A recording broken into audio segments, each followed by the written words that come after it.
नमस्ते दोस्तों, स्वागत है आप सबका हमारे चैनल में।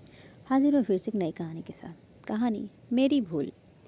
चुप करो आरती, ये क्या अनाप शनाप बके जा रही हो तुम? आनंद अपनी पत्नी पर चिल्लाया तो वह भी बेकाबू हो गई। मैं अनाप शनाप? और ये जो महारानी मेरे पति पर डोरी। आनंद आरती पर हाथ उठाने ही वाला था कि बीच में उसकी सुनंदा भाभी आ गई। आनंद, ये क्या बचपना है? आरती तो नासमझ है, पर तुम तो।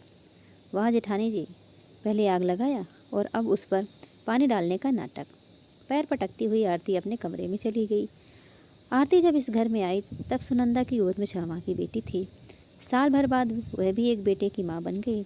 दोनों बच्चों का पालन पोषण ऐसे हो रहा था कि ये कहना मुश्किल था कि कौन किसकी माँ है। बहुओं के बीच अपनापन देखकर अम्मा जी तो निहाल हो जाती थी। दोनों भाई भी जब मोहल्ले में पारिवारिक कलह की बातें सुनते तो उन्हें अपनी अपनी पत्नी पर बहुत गर्व होता था। समय के साथ अम्मा जी का स्वास्थ्य गिरने लगा। अपना अंत समय निकट देखकर उन्होंने बहुओं से कहा कि मैं तो अब जा रही हूँ, तुम दोनों आपस में ऐसे ही मिलजुल कर रहना, एक दूसरे से ईर्ष्या कभी मत करना। दोनों ने आप निश्चिंत रहिए अम्मा जी कहकर अपनी सास को आश्वस्त कर दिया।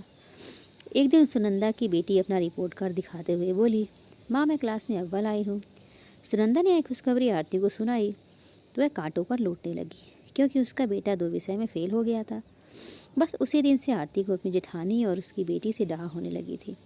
बात बात पर सुनंदा की गलतियां निकालती और उसके बनाए खाने में कभी नमक तो कभी मिर्च मिला दिया करती थी। यहाँ तक कि सुनंदा की बेटी की कॉपियाँ भी इधर उधर कर देती ताकि वह पढ़ ना सके। सुनंदा सब जानकर भी चुप रहती। भाइयों से भी आरती का व्यवहार छिपा ना था। आनंद ने पत्नी को समझाने का प्रयास भी किया, लेकिन फिर अचानक एक दिन हादसे में आनंद के भाई की मृत्यु हो गई और वह पितृविहीन अपनी भतीजी का विशेष ख्याल रखने लगी। यह देखकर तो आरती और भी जल भुन गई। सुनंदा की बेटी को तेज बुखार था। आनंद शाम को आया तो अपने कमरे में ना जाकर भतीजी को देखने भतीजी के कमरे में चला गया और इसी बात पर आरती ने बखेड़ा खड़ा कर दिया। सुनंदा के चरित्र पर लांछन लगाया, जो आनंद से बर्दाश्त नहीं हुआ। और कमरे में आकर आनंद ने देखा कि आरती अपनी मायके जाने की तैयारी कर रही है। वह शांतिपूर्वक आरती से बोला, जाना चाहती हो तो मैं नहीं रोकूंगा, लेकिन आरती, जिसने हम पर एहसान किया हो उसके लिए कांटों पर लौटना तो ठीक नहीं है। एहसान हम पर? किसने किया है एहसान? आरती तीखे स्वर में बोली, याद है जब तुम्हारा अपेंडिक्स का ऑपरेशन होने वाला था तब 10,000 रुपये कम पड़ रहे थे।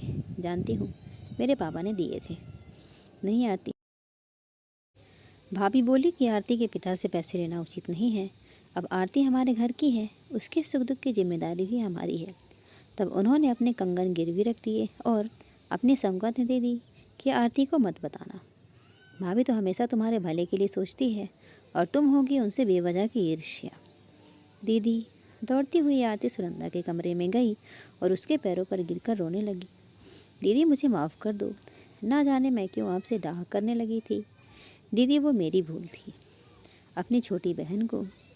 आरती के पश्चाताप के आंसुओं में सुनंदा के प्रति सभी दोष नफरत को क्रोध में बहने लगे थे। मुस्कुराते हुए सुनंदा ने बहन समान अपनी देवरानी को उठाकर अपने सीने से लगा लिया। दोस्तों, कहानी आपको कैसी लगी ज़रूर बताइएगा। लाइक करिएगा, चैनल पर नए तो चैनल को सब्सक्राइब करिएगा। धन्यवाद।